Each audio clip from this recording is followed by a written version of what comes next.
convey that sort of information. UAP researcher and writer Alejandro Rojas also presented. That was in McMinnville, Oregon. Defense and intelligence officials will need to walk a very Here's the Pentagon. Because for every new tidbit of information we learn Tuesday, the time is 6:13 p.m. Hey, y'all. Watching the UFOs. Which reminds me, it might be a good time to review one of my favorite Kurt Vonnegut novels, Breakfast of Champions. Now, this is a sentimental favorite for me because it was the first Vonnegut novel I ever read. And I read it like 30 years ago when I was a wee lad in Toledo, Ohio. And it's the book kind of known for having the illustrations in it from Vonnegut. And I'll be showing you some of the illustrations. That's for sure. That's for sure. Because I buddy read this with Greg at Another Bibliophile Reads, link below in the description box to his channel, because he mentioned he's not going to show one particular drawing in here. And that was from the animal that represents my very own state of Oregon, the beaver. So at the end of this book, I'll be showing pictures of beavers from this book. And this was my road book. I took it with me when I was on trains and streetcars, or when I had like over a 30-minute ride, which I did today. Here's a little clip of that.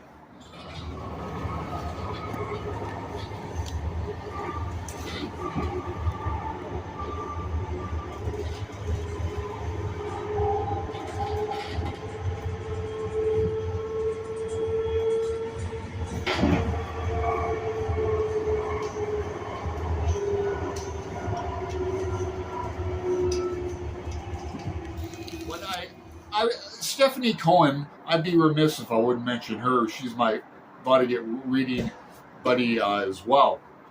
And she's a commenter, not a creator, but commenter extraordinaire. And we've read like 6, 7, 8 Vonnegut novels. And Greg's coming on board to read Timequake with me. And we're also reading his short stories, Welcome to the Monkey House. This will be my next traveling companion book. But I've also heard through Greg that someone really dissed this book, gave it a bad review. I really love this book. I really recommend this book as a first Vonnegut read because several of his reoccurring characters appear in here. I mean, Kilgore Trout is the main character in here.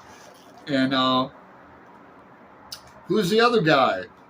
There's Dwayne and Wayne. Wayne's the black ex-convict. And I'll read a paragraph in here. The N-word appears in here several times. It's one of the main themes. In fact, let me show you a drawing. Okay, Black Jailbird. He adapted to what there was to adapt to.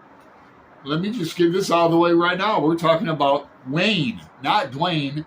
Wayne Hobler. He was the ex-convict. He missed that papery voice.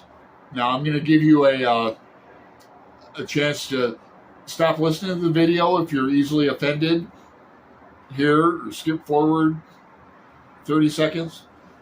He missed that papery voice. He missed the clash of steel doors, talking about prison. He missed the bread and the stew and the pitchers of milk and coffee. He missed fucking other men in the mouth and the asshole, and being fucked in the mouth and asshole, and jerking off, and fucking cows in the prison dairy. All events in a normal sex life on the planet, as far as he knew. Here would be a good tombstone for Wayne Hobler when he died. But that's not the the worst one by any means. Uh, damn. See, I was starting to talk about Wabo Caracabien. How could you forget Wabo Caracabien? He's almost as famous as Kilgore Trout. But this novel has all the weirdness of metafiction, and as Kilgore Trout is writing a novel and appears real in here, and the narrator of Breakfast of Champions talks about Kilgore Trout as if he were a real person and a real writer, things like that. Another spoiler, I told you the N-word appears in there many times, and it's kind of shocking to read this. This was published in 1972. Here's another writer. But this book is about everything, which is it's like half and half sci-fi, half and half metafiction, half and half satire on America and the good old dollar. Look on the cover. Where have you seen that symbol before? But with the teardrop.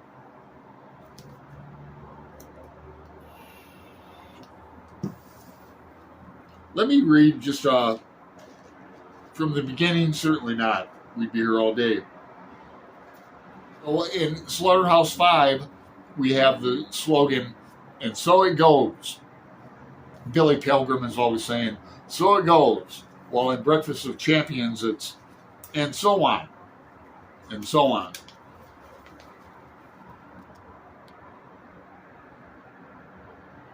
I just love reading Kurt Vonnegut. You know, in the past 2 years, I've read at least 9-10 with Stephanie, now with Greg, and on my own too.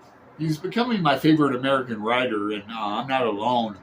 I remember this girl. I'll put a link below. This woman, she's a librarian, climbing the stats. She hasn't been active on BookTube lately, but she really got me remembering Kurt Vonnegut. And I remember it, to me, it's like reading Mad magazine when I was a wee lad. You know, not only the magazine, but the books Mad produced as well. I still remember some of their names. Al Jeffy was a writer and an artist. Don, it was a long time ago, but Mad Magazine. Alfred E. Newman. That's what it's like for me rereading a Kurt Vonnegut novel. Kilgore Trout. As for myself, I had come to the conclusion that there was nothing sacred about myself or about any human being. We were all machines, doomed to collide and collide and collide. For what anything better to do, we became fans of collisions. Sometimes I wrote well about collisions, which meant I was a writing machine in good repair. Sometimes I wrote badly, which meant I was a writing machine in bad repair. I no more harbored sacredness than did a Pontiac, a mousetrap, or a South Bend lathe. I did not expect Wabo Caracabien to rescue me. I had created him, and he was, in my opinion, a vain and weak and trashy man, no artist at all. But it was Wabo Caracabien who made me the serene earthling which I am this day. Listen. It's just an incredible book.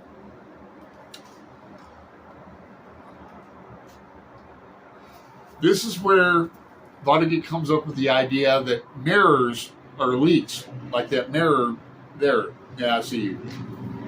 Mirrors are leaks, Leaks, like a leaky faucet, but also a euphemism for urinating, for a male at least, is taking a leak.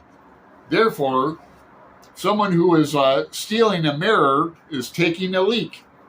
That joke appears in here more than several times.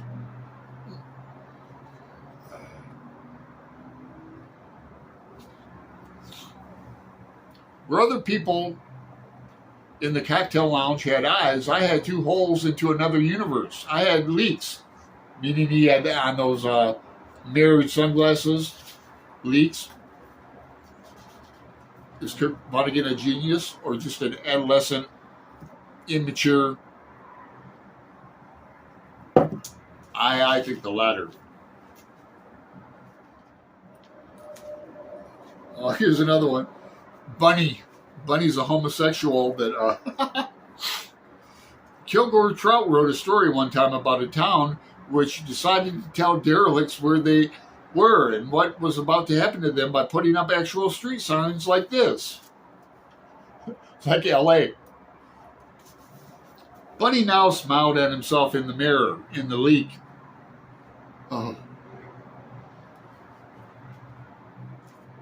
Oh yeah, the whole thing is Midland City, right? Fuck Dwayne Hoover, she said. Fuck Midland City. Let's sell the damn Xerox stock and buy a condominium in Maui. Maui is one of the Hawaiian Islands. It was widely believed to be a paradise. Listen. And so on, and so on, and so on. Oh my God. So this is getting long. Join us in more Vonnegut coming up. Make a comment below. I'll reply back. And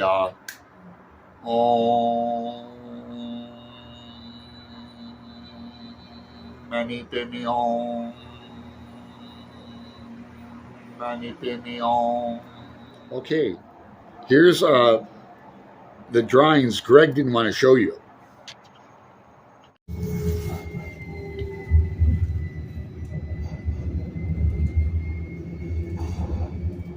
Northeast 7th Avenue. Doors to my right. Puertas a mi derecha.